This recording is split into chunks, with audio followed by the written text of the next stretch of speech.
Live from the studios of Leader News Philippines, Errol Dakame of Kamaong Acero starts now!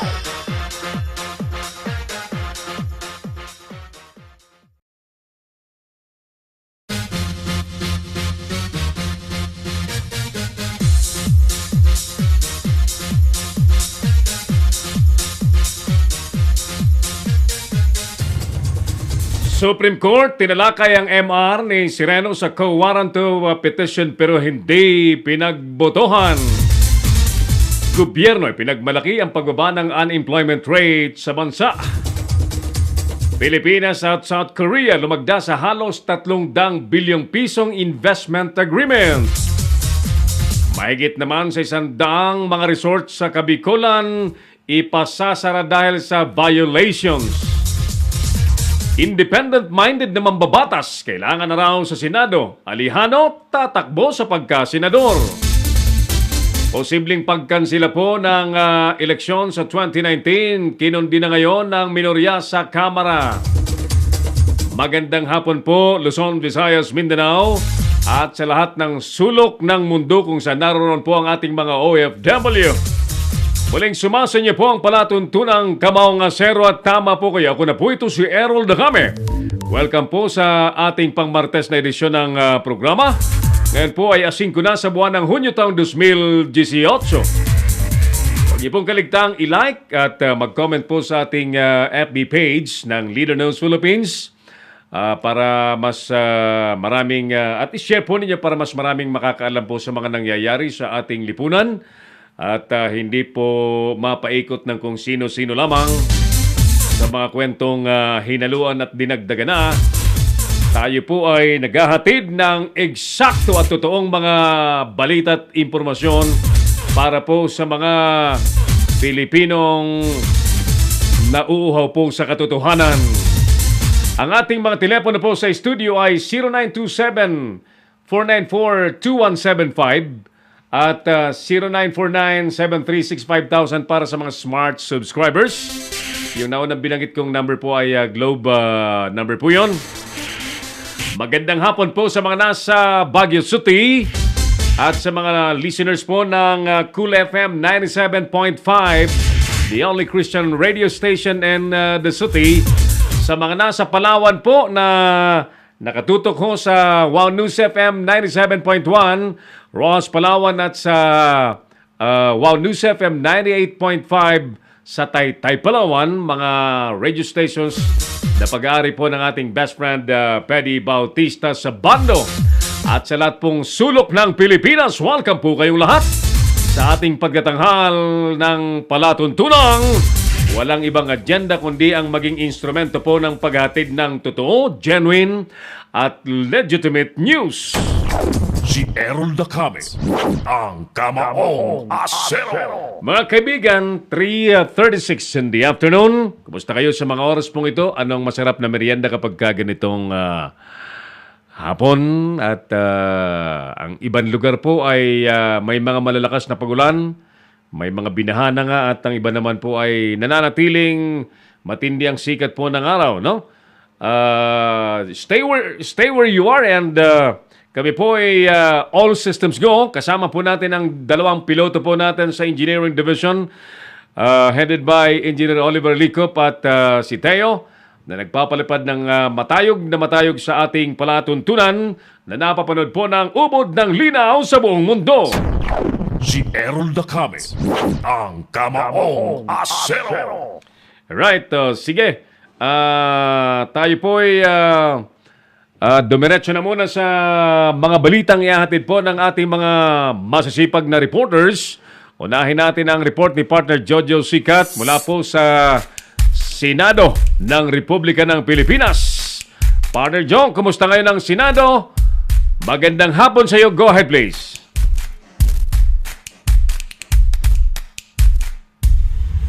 Dito nga sa Senado kanina ay ginagansya itong si Armed Corporation of the Philippines o AMSCOR, Senior Executive Vice President and CEO Marie ang Dangko na kanyang kayang mag-supply ng AMSCOR ng mga armas at baril sa Armed Forces of the Philippines.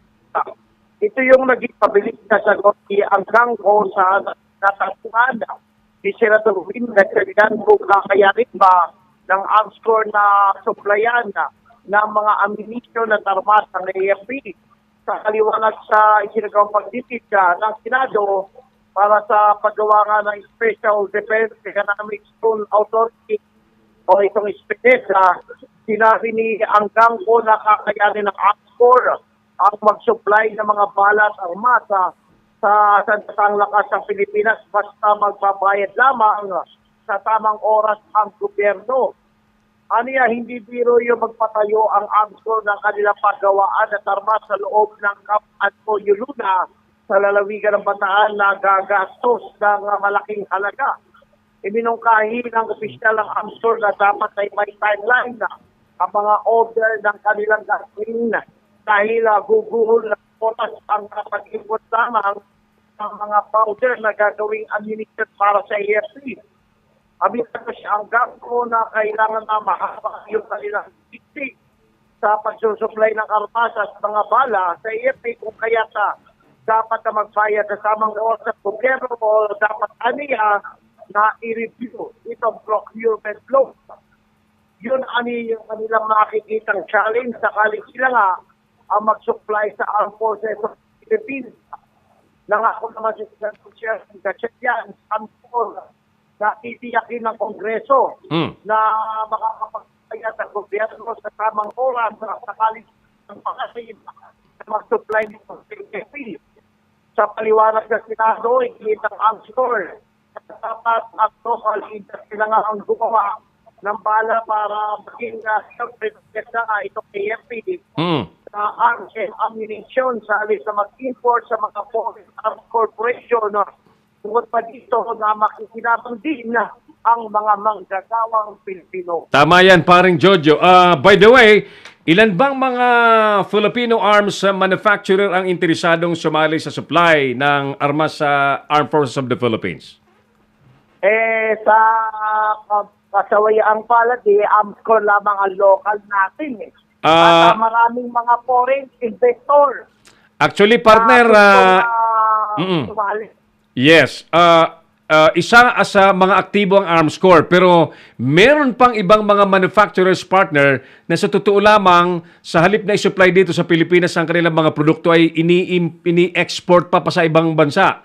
So, correct, katulad ka ng Arms Corps. Yes. Ang ini-export nila ngayon ay 65%.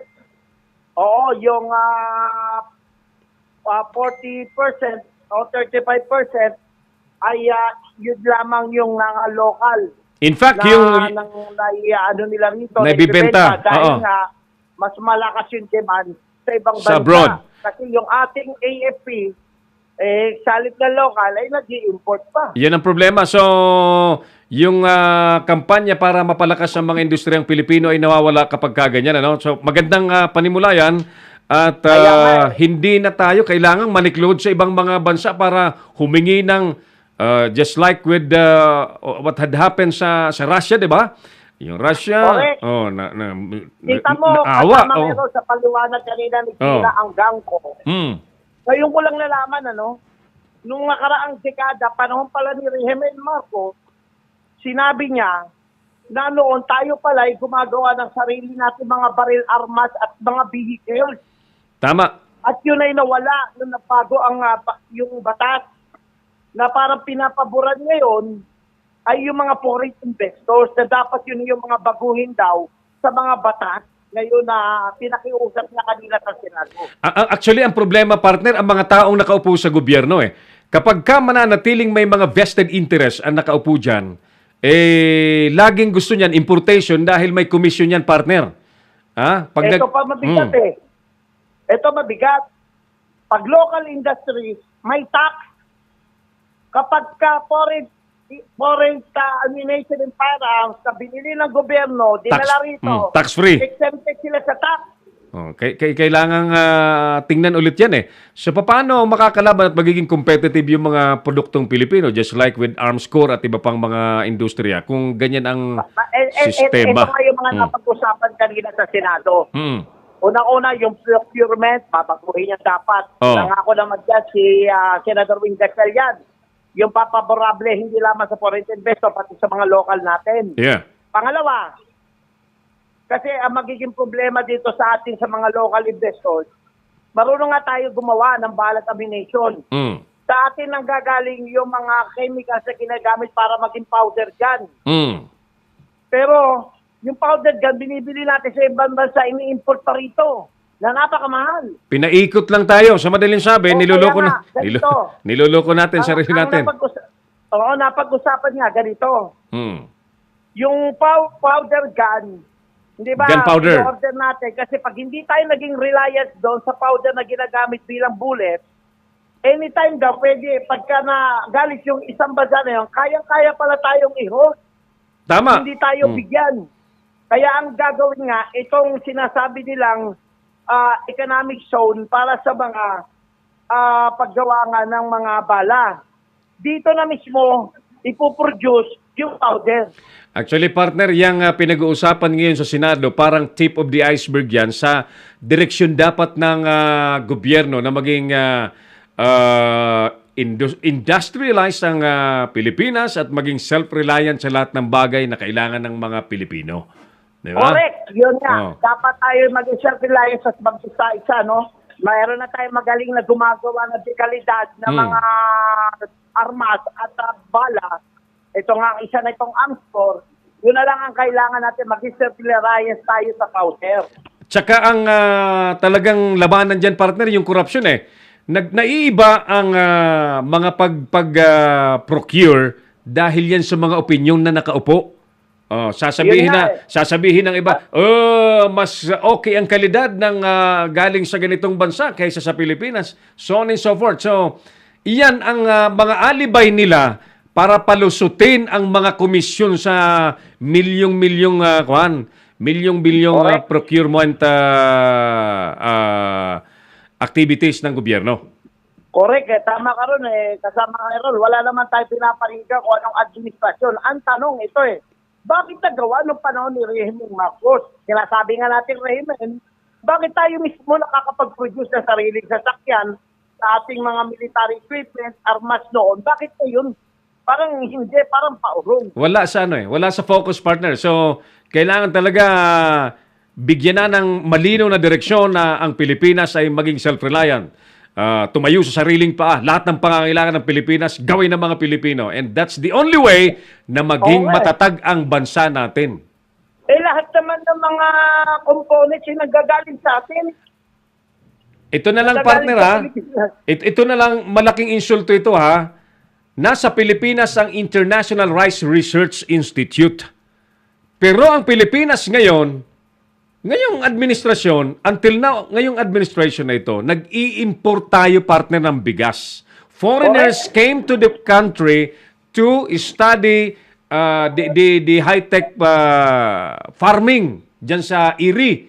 Ngayon, tingnan mo ang nangyayari sa ating bansa. Mas gusto nila yung nag-import. Babalik na naman yung question, noon panahon na naman ni Rehimeng Marcos, dati tayo nag-export ng bigas. Yes. So nasa presidente yan, partner. Bakit pag-aralan, ano ba yung ginawa ni Marcos noon na ayaw-ayaw natin na nagagawa naman pala mag-import? Bakit ngayon, parang patras yata tayo? Kaya nga. So, hamon ito ngayon kaysa pag-usapan natin yung casing sin ng presidente sa South Korea, mas maganda ito pag-usapan natin. Bigyan direksyon ng Pilipinas that by 2030, ito na tayo. Ang mga sasakyan natin, gawang Pilipino, ang lahat ng halimbawa, ang cellphone na ginagamit ni partner Jojo Sikat ngayon, gawang Pilipino. By the way, may ipapakilala ko sa yung gawang Pilipinong cellphone, partner, ha? Mukhang mas maganda yon para pag-report mo mas maliwanag. Hindi lang yon. Yung mga intensyon ng mga Pilipino, katulad nung ilalagay mo lang sa hindi na magiging mausok. Yung ilagay mo sa Montero mo. Yun na nga eh. Di ba nilagyan ko na yung sasakyan ko. Akalain mo naka-save ako, partner, kaagad doon sa nag-travel ako sa papuntang Nueva Ecija. Ang savings ko, partner, 30% kaagad sa fuel consumption. Fuel consumption. Merong invento ang ating Pinoy, wag na nating antayin, bilhin pa yan ng ibang bansa. Yun. Sila na naman na makinabang dyan. Andiyan ang gobyerno, suporta na yan. Magandang hapon po sa mahal na Presidenteng Digong. Sana ang mga bagay na ito ang masentro na ng kanyang isip kaysa ang mga drugs. Okay na sa drugs. Maganda naman yung nangyari sa kwan Nalinis yung... Okay naman. Okay naman yung kampanya sa drugs. Let's move on. Ibang level na tayo ngayon dapat. Pagpapaganda ng buhay ng mga Pilipino at pagiging industrialisado ng Pilipinas na dapat. Ito nga, medyo ahapa lang yung takil natin, ano? Nung naalala ko, nung bata ako, hindi ako makabili ng mansanas dahil ang mahal ng mansanas nung araw. Mm-mm. Oo, siguro nasa 10 piso nung araw yun, magkano isang piraso. Mm-mm. Ibig sabihin, ganon katindi bago makapasok yung mga imported product doon dahil ang sinapagil natin ng mga panunong araw, yung sarili natin prutas, mansanas, pineapple, bangka. Ganon? Oo, ang dami mabibili mangge. Pero wala ka masyadong. Hello? Paradyo.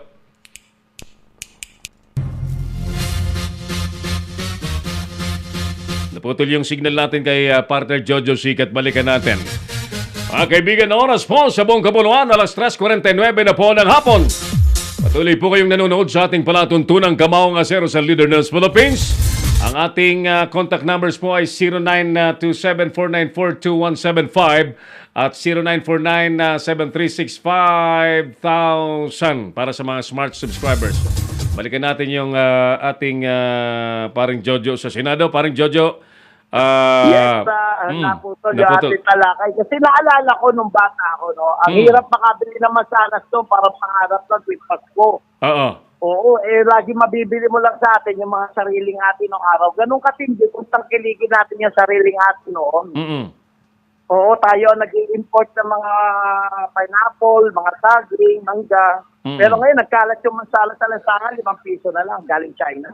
Ayan na nga. So, mas marami pa rin sa commodities at mga gamit ng Pilipino ang imported pa rin. At yan ay hindi magandang senyales dahil nagiging consumer na lang mga Pilipino. High time. It's a high call. Pinagkakakitaan pa ng mga gamit na politiko. It's an urgent call sa mga namamahala ngayon na bigyang direksyon papunta sa industrialization ng Pilipinas. Bago pa man maubos ang natural resources partner ng ating bansa na hinahakot papunta sa ibang bayan dahil industrialized ng ibang bayan na kailangan nila ng mga metals, ng gold, ng ore, ng iron. Hinuhukay ang Pilipinas. Pag nag-industrialize tayo at wala ng natural resources na magagamit, todas tayo, walang mangyayari. Ayun nga, huwag na natin antayin yun. Kaya panahon na para mag-industrialize talaga tayo. Alright, sige! Okay, mula rito sa Senado, ito si Jojo Sikat para sa Leader News Philippines, Nagulat. Si Errol Dacame, ang Kamaong Asero. Thank you, partner Jojo Sigit. Alam niyo yung arms core na yan? Isa yan sa kumpanyang Pinoy na very, very reliable and with world class standard ang mga armas na ginagawa nila at pinagtitiwalaan po ng ibang bansa. They are exporting their products to various developed countries at ginagamit po ng kanilang mga pulis, ng kanilang militar. I understand, pati sa Israel yata, yung mga usi nila, binibili ng Israel. Ay nako. So, the challenge now is to really have a campaign of patronizing Filipino products at ang dapat mauna dyan na magpakita na nagpapatronize po ng gawang Pilipino ay ang gobyerno mismo, no? Pati na nga yung yung panawagang naalala ko tuloy yung panawagan ng pagwakas sa contractualization, ang dapat mauna dyan na magpakita ng ganyang direksyon ay ang gobyerno mismo. Wakasan within the government itself lahat ng contractual employees at gawin po nilang regular na mga empleyado para maging honest to goodness ang kampanya. Si Errol Dacame, ang Kamaong Asero. Si Tol Edmond Cleofed Dacuya. Basahin nga natin yan, Teo. Nice and clear audio, video. Hopefully, magsimula ng ibang internet provider para matauhan na ang PLDT at iba pang provider na palpak. Bilisingil, bayad, bagal serbisyo. Oo nga, tol. Oo nga. Kami, dito sa Leader News Philippines, yung pinakamalakas ng internet, fiber internet ng PLDT ang ating pinakabit. Pero minsan, minsan palpakis talaga eh. Pero wala eh. Walang choice eh. Oh. Sana nga matuloy yung sinasabi ng DICT, Department of Information and Communication Technology, that by September ay ihahayag na nila ang itinuturing na third big player when it comes to IT, information technology, na magiging telco player sa Pilipinas. Si Errol Dacame, ang Kamaong Asero.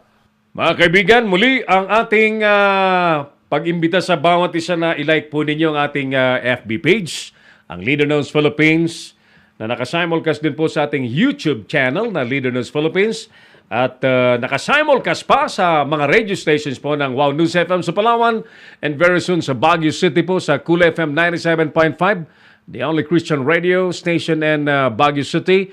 And upcoming sa Tacloban, sa Cebu, sa Davao, at sa Central Luzon area, and hopefully sa Maynila, maselyuhan natin yung ating kausap para tagos-tagos tayo po'y naririnig sa mainstream media, sa radio stations, at maging present tayo sa kwan. Yung ating presence sa online ay ayan na, available na. At ituloy natin ang ating presence sa on-air. Meron pa tayong on-ground, and very soon yung ating on-print visibility. Si Errol Dacame, ang Kamaong Asero. Another message kay Tul Edmond, isang mapagpalang araw sa bumubuo ng Leader News Philippines. Good luck and more power!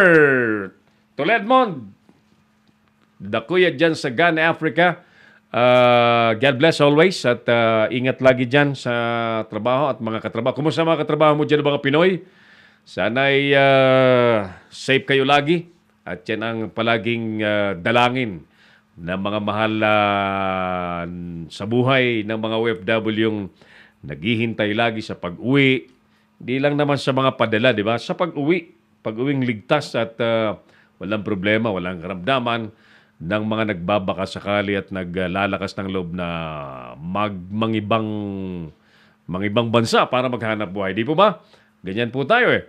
And we really appreciate the effort of the OFW braving any situation in any country just to provide good life for the family. At ang epekto naman po niyan sa ating pambansang ekonomiya, umiinog po ang ating national economy. At aminin man sa hindi ng gobyerno, tanging ang OFW po ang nagpapaikot ng ekonomiya sa Pilipinas. Wala nang iba. Wala namang export ng Pilipinas masyad. Tingnan mo. Minimal. Kung meron man, very, very minimal. Ang pinakamalaking export ng Pilipinas, tao mismo. Yan. Pinoy mismo ang ine-export po natin. Oh, no. Yung mga OFW ay dapat nating pinapangalagaan yan. Ano? Yung mga OFW dapat ay may mga emergency response team tayo na kapag ka nagkakaproblema ay naayudahan kaagad. No? Wala pang ganyan eh. Right now, ang mga umaayuda ay mga NGO.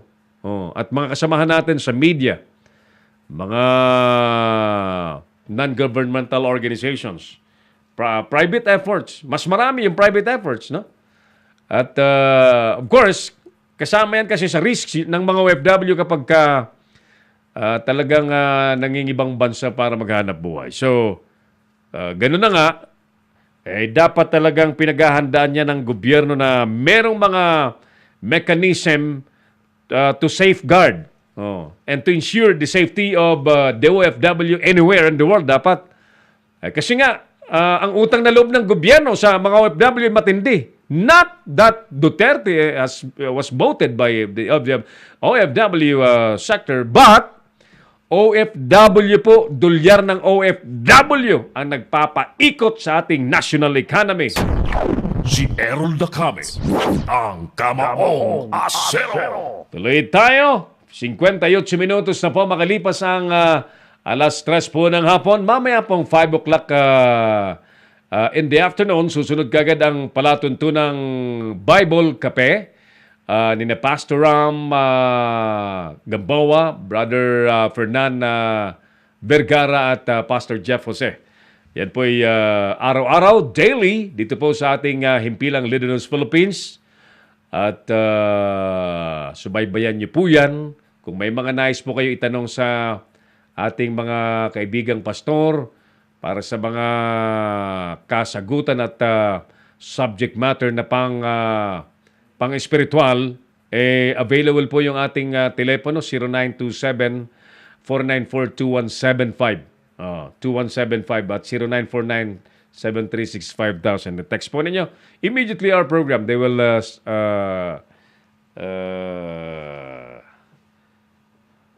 you will see their programs after us. Okay?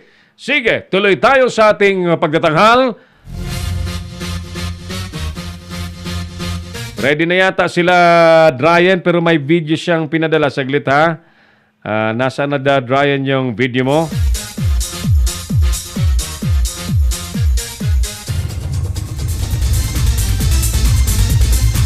Natatawa naman ako sa mga natatawa naman ako. May chat si partner Bong David sa atin.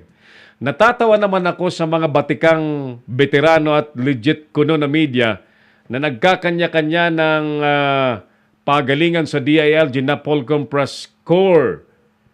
Ikaw, partner, anong masasabi mo sa mga attitude nila? Ang masasabi ko ganito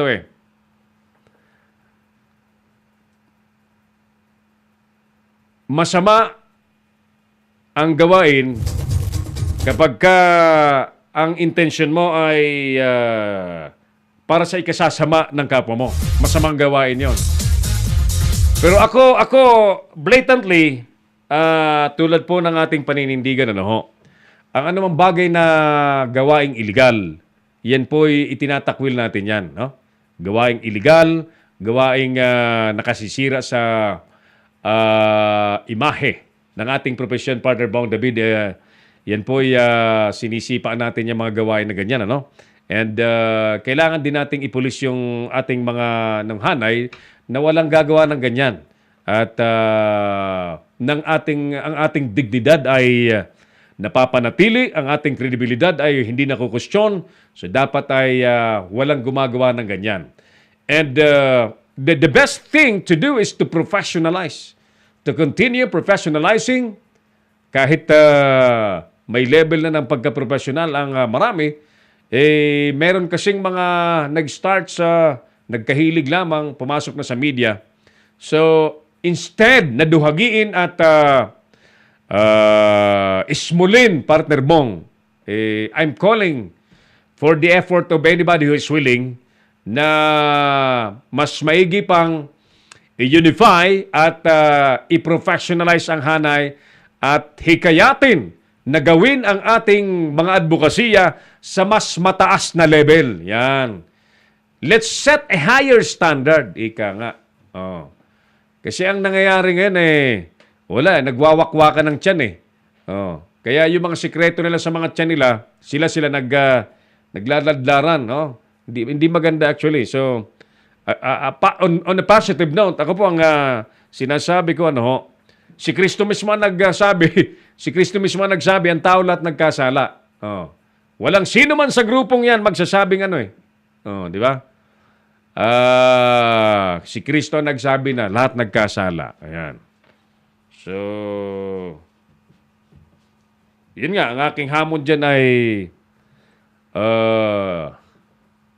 lagyan ng programang magtitiyak na ang disposition ng MediaWorks ay mas mataas. Hindi na dapat nandun sa parang Parang ano to parang ang nangyayari sa nakikita ko lang ay divide and rule. Oh, divide and rule.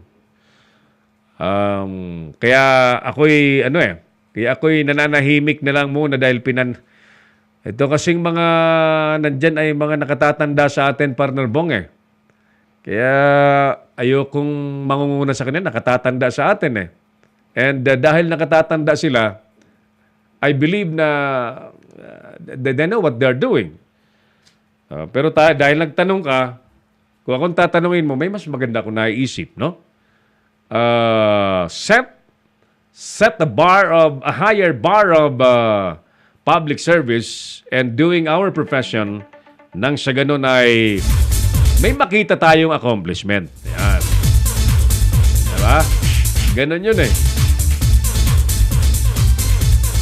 Samantala mga kaibigan, 3 minutos na po makalipas ang alas 4 ng hapon. Si Errol Dacame, ang Kamaong Asero. Oo. May sined na raw na video si Dryan. Wala naman. Saglit ha, check ulit para may pasa natin. Tawagan mo nga, partner. Tawagan mo si Dryan. Wala naman pumapasok na video. Kung walang video, tawagan na natin nang makausap na natin si Kapitan at kanina pa yata naghihintay kaysa ma-delay tayo ng production na because of the small video na hinihintay natin. Ganun po kasi dito sa online television ay importante ang video. Kahit may video, basta may value ang video, napakahalaga. O dangan nga lamang, we cannot sacrifice our time with this small video na supposedly hinihintay po natin. Tuloy tayo. Samantala, pinag-usapan na raw at tinilakay ngayong araw na ito ang MR. When we say MR, sa legal legal jargon na MR ay stands for Motion for Reconsideration. Narinig po niyo yan sa mga korte, di ba? Sa mga legal proceedings. MR, Motion for Reconsideration, pinag-usapan na raw at tinalakay po sa kataas-taasang hukuman. Sa English po ay Supreme Court. At ito po ay patungkol sa co-warranto case na isinampa ni Jose Calida, Solicitor General, pinaka-abogado po ng gobyerno laban kay dati dahil wala na, Chief Justice Maria Lourdes Sereno. At ang nangyari po ay hindi pinagbotohan daw. So wala pang desisyon whether ibinasura or whether ni-reconsider at magkaroon po ng panibagong debate. Walang balita. Walang balitang nag-set ng panibagong araw ng pagboboto o anuman. Basta tinalakay pero hindi pinagbotohan. So, hanging yung issue yan. So, antabayanan natin. Yan po ang ating magagawa at ibabalita natin ang anumang update patungkol sa bagay na yan dahil marami po ang interesadong malaman yan dahil malaking usapin sa Pilipinas ang nangyaring tila sabi po ng mga kumukustyon sa nangyari ay pakikialam na bahiran daw ng politika ang Supreme Court at tila nasunod ang kagustuhan ng presidente, sabi ng mga kritiko, at naging sunod-sunuran ang mga justices na pakiramdam ko talagang dati pa nagkaroon na ng tampo kay Sereno dahil most of the justices dyan na mga nagsasalita sa isyong ito at tumistigo pa ho sa Kamara, mga matagal nang nangangarap maging Supreme Court Chief Justice. Ang naging problema nila nung umupo si Pinoy, hindi silang napili. Ang napili si Sereno. Sumasama ang loob nila. They have an axe to grind against Sereno. O kaya nung magkaroon ng pagkakataon na makaganti, ayan na, sumabog na. Binanata nila si Sereno. Tinanggal via co-warranto. So yung mga usapan dyan ay the other day, di ba? Nagsagutan sa Senado si Kiko Pangilinan at si Ping Lacson. Ang pinag-usapan, whether pwede bang tanggalin ang isang impeachable official like si Reno as Chief Justice via co-warrant or hindi. Oh. Ayan. Matindi yung balitaktakan doon sa Senado at lumabas, parang panalo si Ping Lacson sa kanyang argumento. So, ayan. Tingnan natin kung ano mga mangyayari. Oh? Kung ano pa mga mangyayari dito sa isyong ito.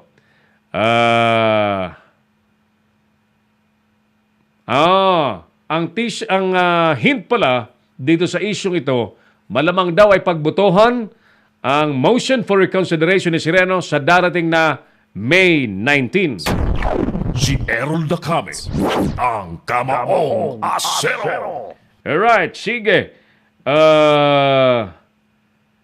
Ayan. Ready na, partner? Wala pa? Kaya nga, kung walang video, partner, audio na lang. Interviewin na si Kapitan. Oh, kaysa hindi matuloy yung pinunta nilang dalawa doon ni Nolan, sayang.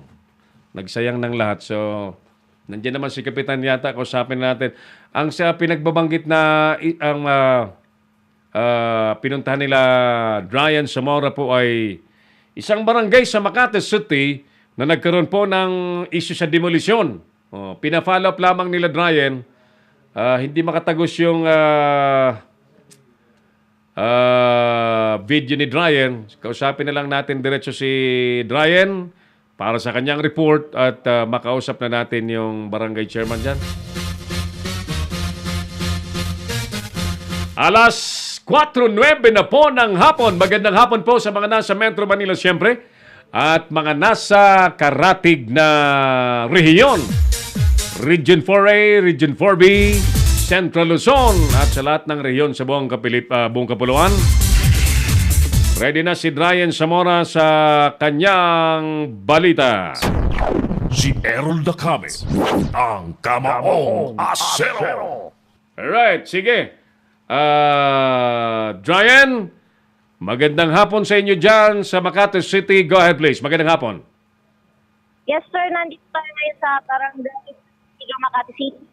Si Kapitan Dario Fohat at hindi namin ang issue. Ryan? Na naganap. Ryan? Yes, sir? Baka naka-speakerphone ka. Pwedeng wag mo na lang speakerphone at nagpa-fluctuate yung audio mo para dire-diretso lang yung linaw ng audio mong pumasok sa ating signal. Wag mo na lang speakerphone. Okay. Alright. Okay, tinanggal ko na. Okay. Sige. Opo, nandito si Kapitan Dario Fohat dito sa Barangay San Isidro, Makati City at ating alamin ang sitwasyon ng nakaraang demolition. Kanyang ihahayag ang kanyang panig ukol dito sa demolition na ito. Alright. Kapitan, Attorney Dario Fohat, sir. Kapitan ng Barangay San Isidro sa Makati City, sir. Magandang hapon po. Welcome sa Kamaong Asero sa Leader News Philippines. Welcome, sir. Yes, sir. Magandang hapon po, Errol Dacame at ang mga nanonood at tagapakinig ng Kamaong Asero, Leader News Philippines. Salamat, sir, sa oras po ninyo at nagkapanag po tayo. Ano po ba talaga ang issue dyan sa demolition na yan? Ano ang dinimolish? Sino ang dinimolish? Sino may-ari ng lupa? We would like to really know ano ang katotohanan dyan, sir. Go ahead, please. Yes, ito po ay isang piece of real property na nandito po sa harap mismo ng ating barangay. Mm-hmm. Opo, ito po ay nabili na daw di umano ng new owner itong 2016 December. Sa mag-asawang Rodolfo at Clara Silva. Opo. Ngayon po, nagsagawa na po ng hakbang ng new owner na magamit na po ang property kung saan sa kanilang pagitan between occupants at saka new owner ay nagtala po sila ng mga pamilyang maapektuhan sa kanilang planong paggamit doon sa property kung kaya't kanila pong sinubukang isettle lahat ng mga maapektuhang pamilya. Ilan po ba ang Numbering subject dyan na... po, Apo. 127 po yung aking pong nakitang bilang. Aha. And of the 127, sir, Apo. yung dalawa po ang nag-file ng reklamo na according to them, nabigla po sila at hindi po nila alam itong takbang na ito ng nagpapakilalang new owner Aha. at sila po ay nagre-register ng pag-oppose doon sa pag-take over po doon sa property nila. Apo. Yung mga sinasabi pong kailangan ng umalis yan, pinaalis na, lahat po ba ng tao dyan na nakatirik dyan ng kanilang mga barong-barong ay napaalis na ba, sir? Nasaan na sila ngayon? Wala na po dito sa atin sila at yun pong kanilang mga kasangkapan o mga gamit Aha. ay sila po ang nagpusang magtanggal. Self-demolition. Apo. Ganun po yung nangyari dyan. Maliban na lang po doon sa dalawang naiiwang nagre-reklamo. Oo. Yung dalawang naiwang nagre-reklamo, sir, nandun pa rin sa property? Nando dito pa rin po at meron pa po akong nakikitang pader pa po nila dito na kahoy. I see. Oo. So, anyway, in the very first place, sir, yung yung tumatayong nakabili na, dumaan ba yan sa inyo muna bago may mga ganyang issue, sir? Hindi po. Hindi po dumaan sa atin kahit sa sinong panig. Oo. Dito na nga lamang Mayo 30 ay nag-file ng reklamo itong dalawang complainant Oo. at nirereklamo nga po yung mga nag-ahente ng lupa at saka yung isang representative ng bagong owner. Oo. So wala pong forcible demolition na nangyari, sir. Ang sinasabi mo ngayon sa ating palatuntunan ay what had happened ay self-demolition na ginawa ng mga nakatirik dyan. Opo, yun nga po ang nangyari dito. Pero ang claim po nung dalawang nagrereklamo Oo. ay sila daw po ay persahang pinapaalis. Okay. So, that is their Ayun version. yung pinag-uusapan pa. Opo, that is their version. Yan po ay inireklamo sa tanggapan po ninyo. Oo. Yun po, tama po yun. Tama Opo, po. opo. Anyway, may standard naman on how to settle that, Kapitan, ano? Hindi ko po pangungunahan dahil kayo po ay abogado. Dangan nga lamang ang pag-usapan natin, sir, yung sakop po ng inyong tanggapan na pag may mga issue bang ganyan, ano bang sinasabi sa mga panuntunan dapat sa barangay, sir? Ay, ito naman po ay una, private property. Yes. Opo. Tapos, yun naman po mga occupants, ay hindi rin natin po nasuri na kung under what authority sila nag-take possession doon sa property. Hindi na po natin na lalaman yan. Oo. Pero ito nga may pag-uusap naman ang new owner Opo. at saka itong mga Okay. maaapektuhan na pamilya. Opo. Sila naman po ay sinetel ng new owner. Para i-vacate na po peacefully Yung property. Property. Actually, ako, madalas sinasabi ko, Kapitan, sa isyong ganyan, maswerte nga sila nakatira na ng ilang taon, ano? Hindi man sa tayo'y anti-poor, ano? Dahil ang sinasabi ko lagi dito, tingnan nyo magkabilang panig, ano? Kasi bago sila nakapasok dyan sa ganyang sitwasyon ay may nagmamay-ari ng property, no? At what if kung sila yung may-ari ng property at ibang tao ang pumasok? How do they feel, di ba, Kapitan? Yun din po yung ating naitatanong din minsan. Mhm. Opo. Pero sa ito pong pagkakataong ito, sila po yung mga lumipat po dito sa ating, dati po nanonood sila Oh. sa barangay na natin ngayon. Oo. Sila po ay lumapalit dito sa lupang ito na ginawa nga pong barangay hall noong 2012. Oo. Doon po sila lumipat sa idle property sa tapat nito. Oh, pero nung paalisin po diyan nung 2012 sino ang Nag-beneficio na po sila sa City Government of Makati. May benepisyo nang natanggap. Apo, tatlo po yan.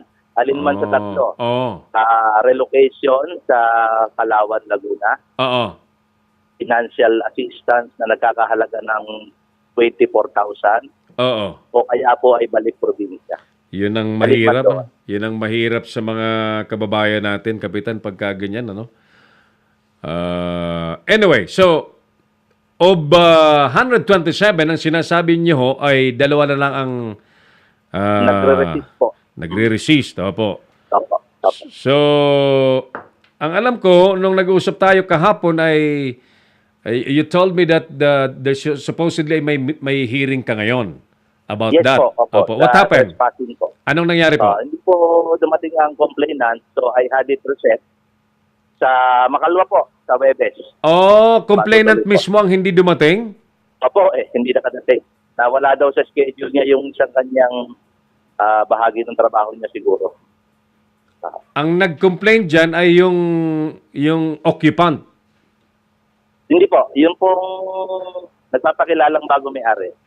Siya ang complainant. Apo, yun sa isang case po, nung May 30, Oo. yung pong dalawang nagre-resist ang Oo. complainant doon. Oo. So, counter-charge ito, counter-charge. Parang ganun po.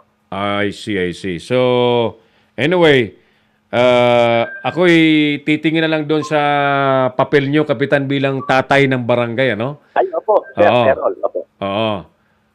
I'm sure you have the wisdom to settle that, no? Apo. Ano po ang panawagan ninyo sa mga kababayan natin, lalo't ng mga nasa lungsod, ano?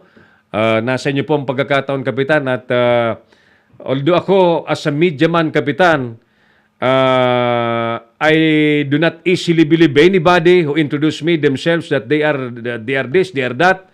I do verification, no? Be it documents, be it by person. Ako nga, may nagpakilala sa akin, sir, na abogado raw siya. Apo. Di ako naman, ang tawag ko sa kanya, attorney, sir. But Apo. without him knowing it, ako'y tumawag na sa IBP. Madam, pakicheck nga kung nandyan ito sa roster si attorney. Roster. Sa Role of roster. attorney. Apo. Sir, wala po eh. Wala. Nagkataong wala. Sabi ko, anong ibig sabihin pag wala? Hindi abogado. Di alam na kagad. Tama po. Bogus. So meaning, yeah. So sir, ako, ang aking tinutumbok, sir, I do not easily believe sa mga ganyan na, ayan. I do verification, no? Yes, sir. Tama po. At Palagi po. alam ko naman na hindi yan makalulusot sa iyo kapag may mga isyong ganyan dahil you are a lawyer, abogado ka, sir. Opo, sir. Ah. At alam naman po natin ang ating trabaho sa kanila. Yes, sir. Issue, na ito po ay magkaroon ng win-win situation. Tama, oo. Opo. At tayo po tumitingin sa mga katwiran at sa mga ilang patunay Yeah. na para makatulong sa ating desisyon. Mhm. Opo. Tama po, oo. Anyway, naayos nga nung... Hello? Oo, tawagin mo ulit, ano? Naputol yung ating linya. Saglit, ha? Balikan natin si Kapitan. Sige. Si Errol Dacame, ang Kamaong Asero. 21 minutos po makalipas ang 4 p.m. Balikan natin si Kapitan. Nasa linya na ulit. Oo. Kap? Hello, Kap? Hello, sir. Sorry po, naputol tayo. No? Welcome back. Oo. Yes, Yeah. Just what I'm saying, you have the wisdom to settle it amicably and solve the issue peacefully. In fact, kung 127 yan dati, dadalawa na lamang, meaning in full capacity yung nagpapakilalang may-ari na maayos yan. Apo, sir. Sana nga po maintindihan ito ng ating mga partido. Mm-mm. At ako nga po ay lubusang nagpapasalamat sa inyong programa upang ako naman ay makapagbigay din ng panig naman ng barangay mo. Maraming salamat po, Sir Errol. You're very much welcome, Kapitan, kasi talagang ang tatay ng barangay hindi po dapat nilalaktawan sa anumang bagay. Dahil parang nasa tahanan yan, sir, di ba? Na hindi naman pwedeng basta na lang pumasok sa isang tahanan na hindi nalalaman ng may-ari, sir, di ba? Oo. Tama po, sir. Gusto nga po sana namin sa lahat ng mga ganyang mabigyan abiso man lang ang ating tanggapan. Kailangan mag-abiso sila. Kasi pagka Tama po, nagkakaproblema na, sa barangay Sa amin ang sila tatakbo. Mga walang hiya sila. Totoo po yan. Di Sa ba, amin Kap? po ang Oo. takbo. Sa barangay pa rin tatakbo. No? So, at the start, hindi magpapaalam. Baka may panawagan kayo, by the way. Let's wind up this interview, Kapitan, sa isang panawagan po ninyo sa mga kababayan natin na nagbabaka sakali sa mga lungsod, walang pag-aari pang mga tahanan, nagre-resort sa mga ganyan, sir. Nasa inyo po ang opportunity, sir, for a call. Yes, opo. Una po, sir, ang ating panawagan ay palagi po nating itali ang barangay sa mga bagay-bagay sa ating komunidad. Tama. At tayo po ay siguradong magagabayan Right.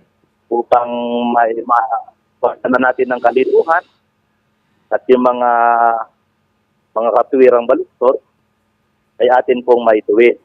Mhm. Oo. At ako po ay nagpapasalamat sa kagaya ng programa ninyo na pinakikinggan po ang bawat panig upang mapakinggan din po ng taong bayan. Opo. Maraming salamat po sa pagkakataon. Thank you, Kapitan Darius Fojas, attorney po na pinili ang maging kapitan. By the way, I understand, sir, this is your last term. Tama po ba?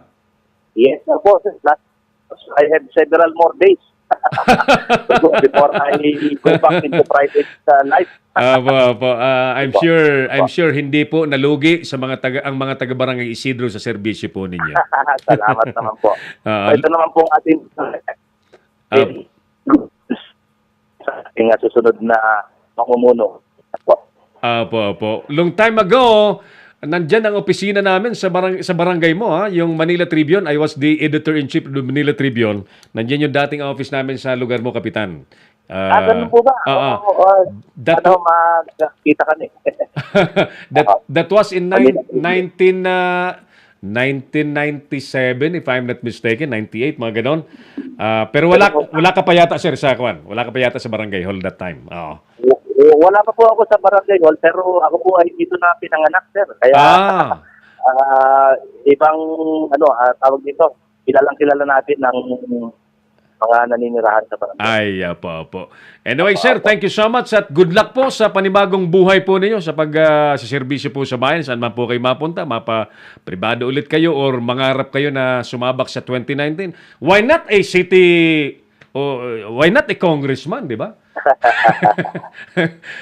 A congressman in Makati is... Welcome. At more power to your program, sir.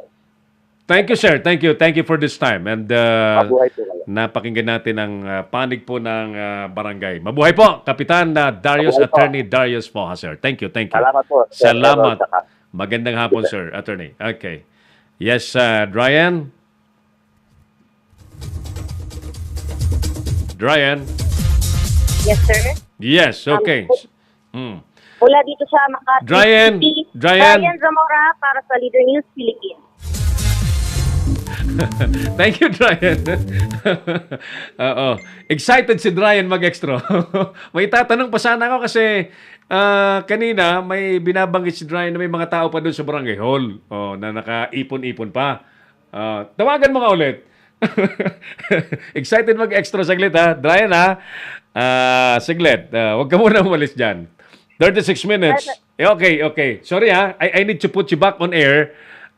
Yung binabanggit mo previously na mga napaalis dun sa property na kamo ay nandiyan sa may barangay hall, are they still there? Yes, sir. Nandiyan pa sila? Opo.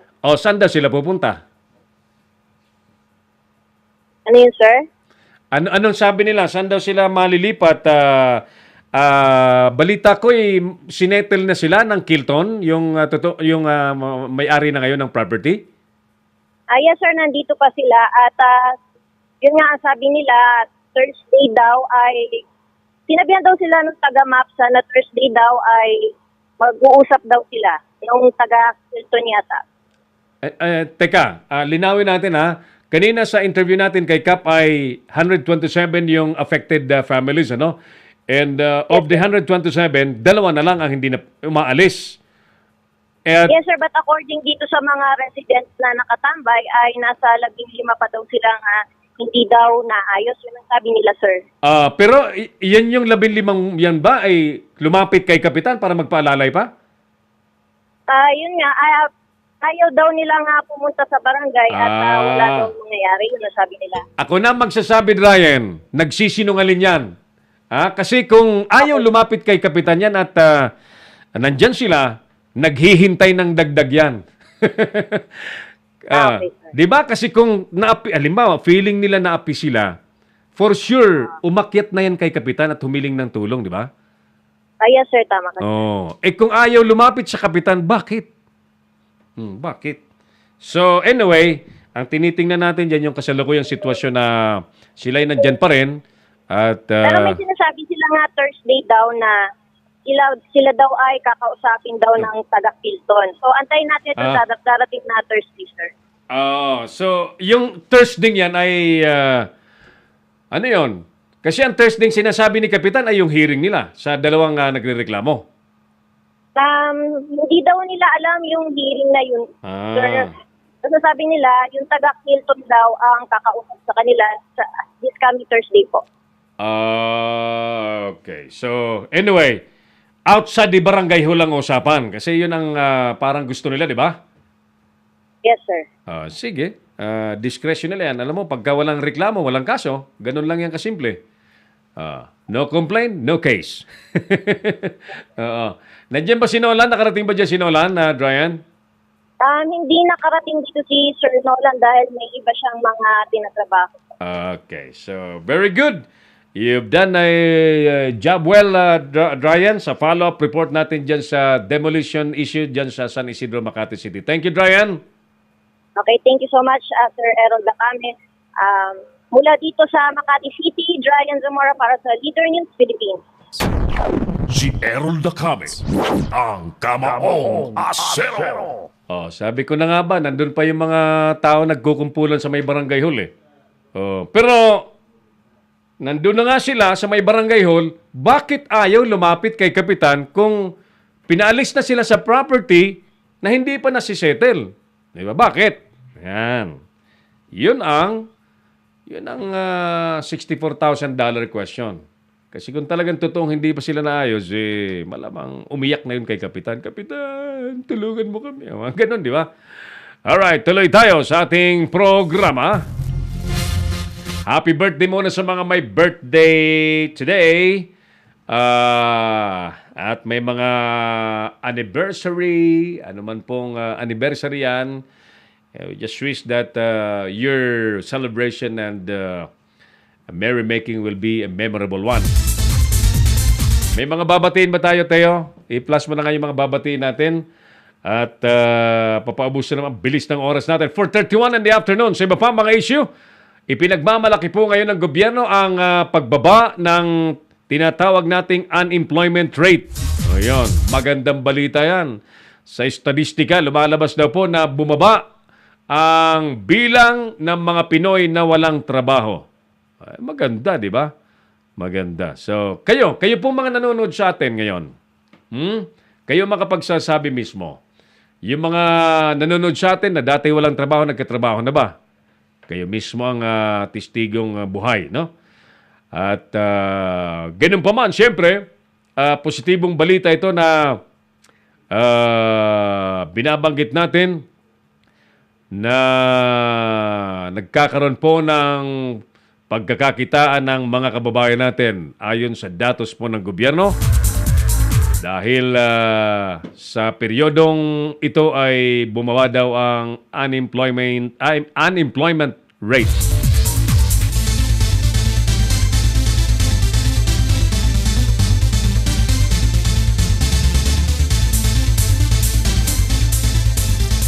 Sige, tuloy tayo. Bago natin pasanahan yung mga issue, pakitawagan na natin siya, no? Baka ready na. Si Boyet G at si Nolan yata. Unahin natin si Boyet at confirm yun si Boyet na may balita siya ngayong hapon. Tingnan natin kung anong magandang balitang yan. Gandang araw sa mga tagapakinig ng LNP, lalo na sa iyo, Idol Errol Dacame. Bong David, Partner Bong, thank you for watching our show. Nasa Netherlands si Partner Bong David. At siya po ay may MCBO Radio. Yan. Kamaong sa radyo. MCBO News FM. Yan. Natanda ko na MCBO News FM 107.7. May frequency pa ha. Nasa online ha. May frequency si partner Bong David MCBO News FM. Yan. Best friend natin yan. At may usapan nga kami na magiging international bureau siya ng Leader News Philippines. So magiging Leader News International siya. Halimbawa, Leader News Netherlands. Yun. Yan. So, yan. Inaantay ko lang si partner Bong David.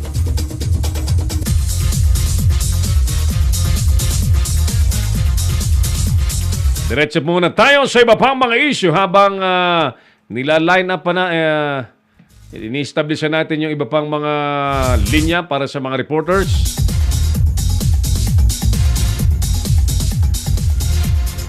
Isa pang magandang balita sa araw pong ito,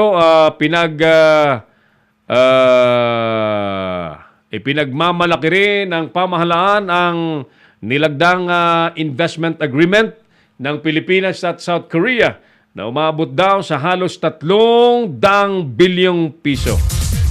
Ayan. Yan ang prutas ng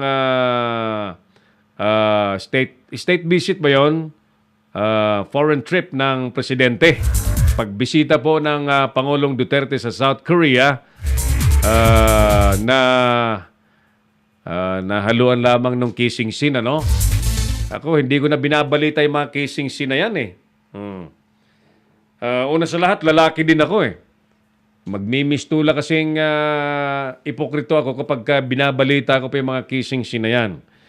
Kaming dalawa ni partner Oliver, gusto rin namin pag umakyat sa entablado may magkikiss din. Pagka gusto ng babae, pero tingnan nyo ito eh. There's no case about that. Wala naman ka. Una, hindi naman si Presidente ang bumaba mula sa entablado. Yung babae ang umakyat, di ba? Ako, may prinsipyo, kapag ka walang reklamo, walang kaso. Yung babae ang umakyat. Di ba?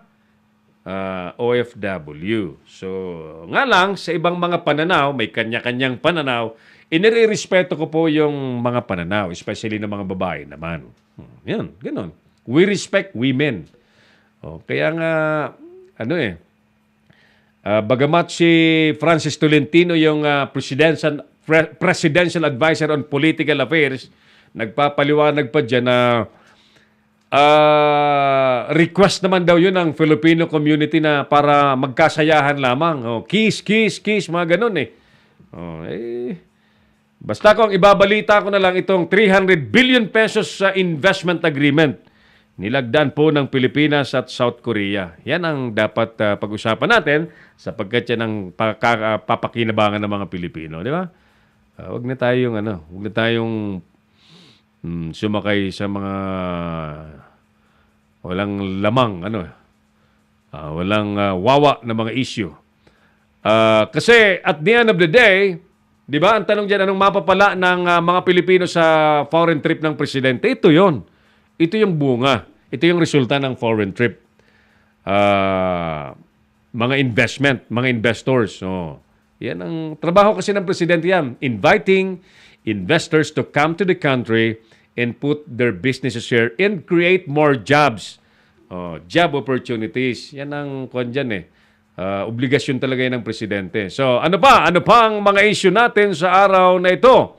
Mga kaibigan, maray na hapon tabi sa mga nasa Bicol, mga kababayan ko sa Kabikulan. May balita po mula sa Environmental Management Bureau na mahigit daw 100 mga resorts sa Bicol ang malamang na ipasara. I-issuehan daw po ng cease and desist order dahil sa mga paglabag. Yan. Sa mga paglabag. So, nauso na ito eh. Mga cease and desist sa mga resorts eh. Talagang bandwagon. Dati drugs. Ngayon mga resorts na.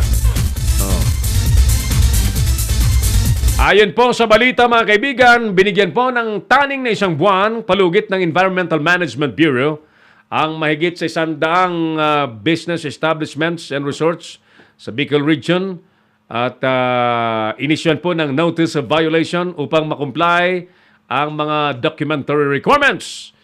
Ayan. Sinabi po ni EMB Bicol Director Eva Ocfemia, gagawa sila ng one-stop shop para agad nilang maayos ang mga dokumentong na-require ng kanilang tanggapan at yung mga patuloy na magmamatigas ay papatawan daw nila ng cease and desist order. Aniya, masasayang lang ang investment nila kung hindi gagawing legal ang kanilang mga negosyo. O naman, ayon sa opisyal, binigyan sila ng Kongreso ng 10 buwan mula noong Marso na maisayos ang lahat ng eco-tourism destination sa Bicol Region. Ayan. Ilan sa mga paglamag na natuklasan, mga kaibigan, maray na hapon ulit sa mga kababayan ko, Giraray, ang mga usual violation ninduda, mga kababayan ko, ay waste management issue at septic tank. Gayon din daw po ang mga dekamong mga permit. So, just comply. Just comply. I know you can comply, no? You'll be able to comply the requirements para wala na kayong problema. At alam niyo po, ang tourism industry ay malaking tulong po na nagpapalakas ng hanap buhay ng mga Pilipino. Magandang hapon kay partner Ben Jing Santos, si Konsihal Denver, Colorado, next election kakandidatong Vice Mayor ng 13 Martires. Konsihal Denver, Colorado ng 13 Martires. Number 1 councilor ito eh. Kumusta ka na, Konsihal? Matagal-tagal na kami hindi nagkakumustahan. The last time ay 2015 pa ba? Tagal na. Tagal na.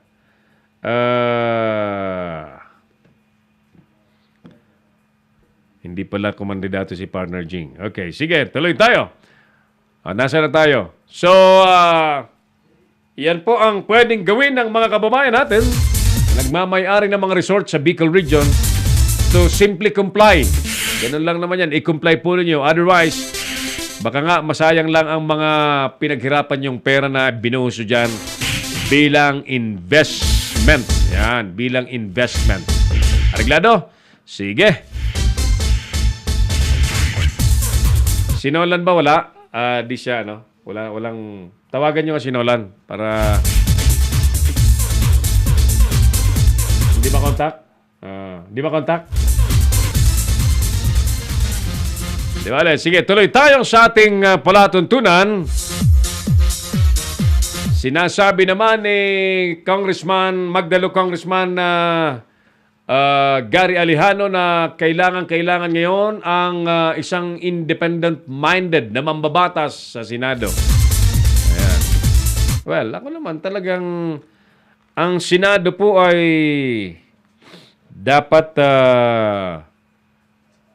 just like with other institution, halimbawa ng Kamara as legislative department. Ang Senate legislative din yan, no? Lower house, upper house. Hindi dapat nagiging istampad ng sino man. Hindi dapat sunod-sunod sa interest ng sino man. Bagkus dapat ang interest ng publiko ang pinangangalagaan dyan, ang inuuna lagi. Di po ba? Yun ang dapat. So, independent-minded. Hindi yung may pinatatamaan siyempre kausapin natin yan si Congressman Gary Alejano bukas, ha? Nag-commit yan sa atin 4:30 ng hapon. Sasali sa ating palatuntunan. At tanungin natin kung anong kanyang mga... Kasi lumulutang ang kanyang pangalan na mukhang malaline up siya at tatakbo sa pagkasenador. Tingnan natin bukas kung anong mangyayari sa mga plano niya, no? At tanungin natin kung ano ang kanyang mga balak na isulong na batas kung nasa Senado na siya.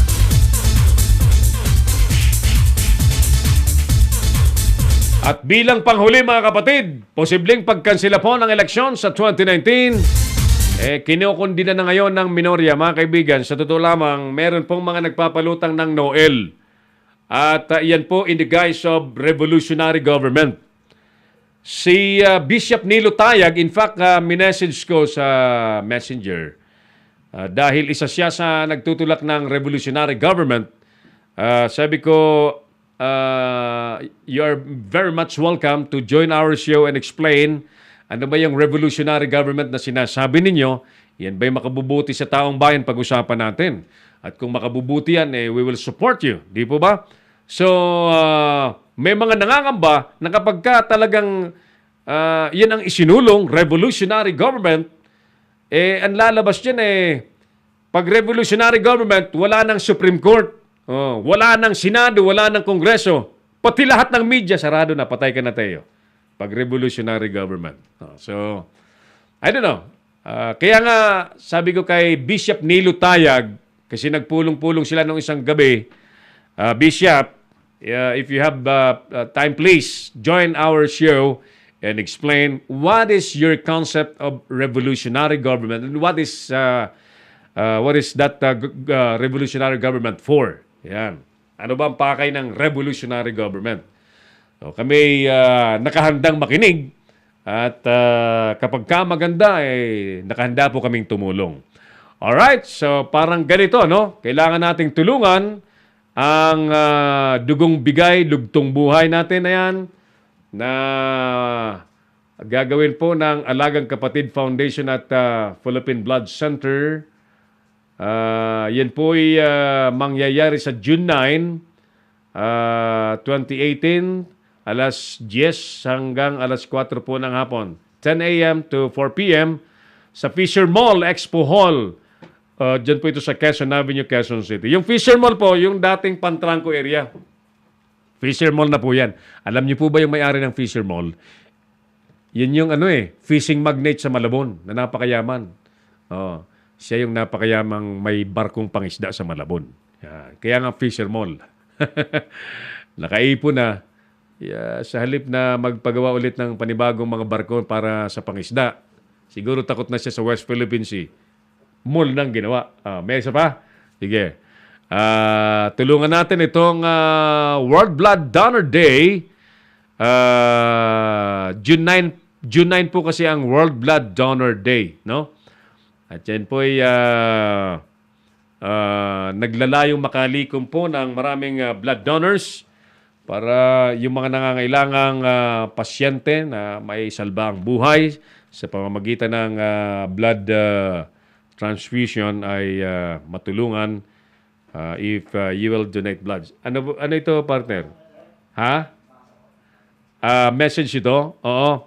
Hello po kung sino man po ang nakakita sa kanila. Can you show the pictures, bro? May panawagan sa atin, nawawala yata ito. Magkapatid, mag-ina ba ito? Mag-ina? Sige. Kausapin natin. Panawagan yata ito sa pinost yata ito sa page natin. Sige. Para makatulong tayo na mapauwi yan at malocate. Ang may nawawalang ito? Ayan, okay. Okay. So, kung sino man po nakakita sa mga nasa picture na ito, pakitawagan or i-chat niyo po ang sabi dito ako. Pinost ito sa page natin, bro. Okay. 24 hours na po silang nawawala at hindi po nila kabisado ang Luzon dahil taga Cebu po siya. 500 lang po ang kasi ang pera niya sabi ng asawa niya at sumakay po sila ng Viron Transit sa Aringay, La Union. Please po, kung makita niyo po sila, pakitawagan po ang number 0910 2907, ang liliit, 907, ay, naku, ang liliit. Teka. I-copy-paste mo kaya ang partner. Nawala tuloy. Sorry Pwede ito lumaki. Yan sige, palakihin ko muna. Yan, palakihin. Napapalaki ito. Asan ito? Ayan. Uy. Sumakay po sila sa Viron Transit sa Aringay, La Union. Tawagan po ang number 0910-290-7549 or 0930-966-5316. Salamat po. Alalang-alala na po na kami kasi maliliit pa po anak niya.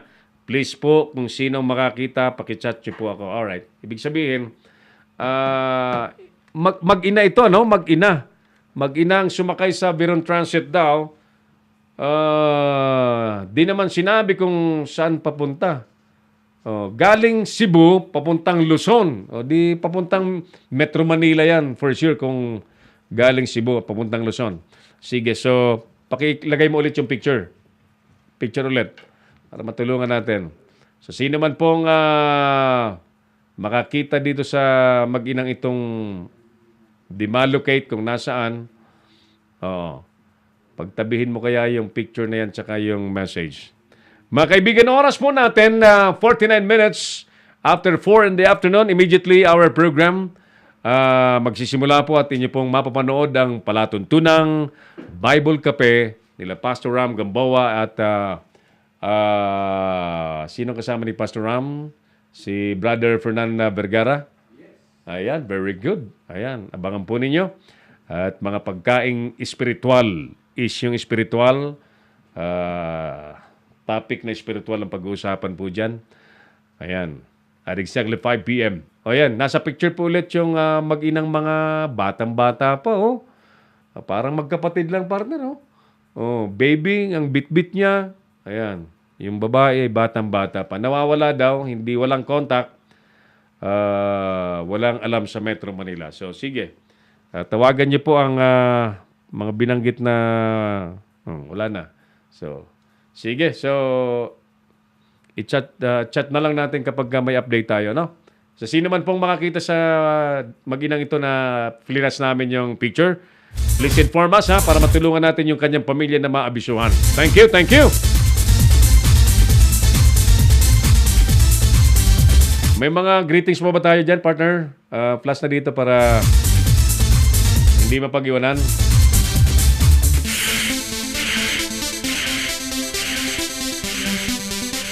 Second day pa lamang po ngayon ang pasok ng mga bata sa eskwelahan. School year 2018-2019, ano?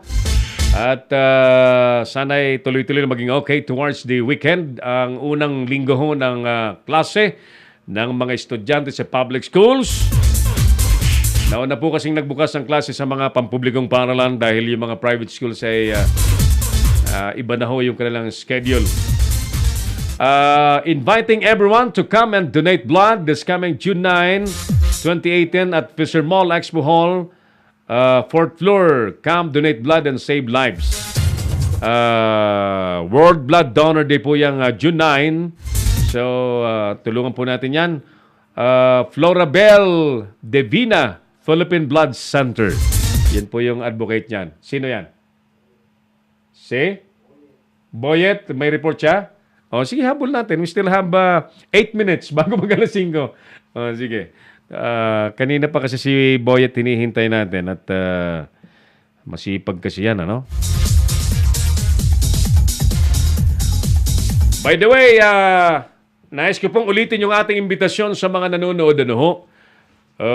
Doon po sa mga may hilig sa profesyon ng broadcasting, Ang Leader News Philippines po ay bukas ang ating tahanan para sumali po kayo bilang anchors, news reporters, and producers ng Leader News Philippines. At all you have to do is to message us sa ating chat box at maglagay po kayo ng inyong data at contact numbers para magkausap po tayo.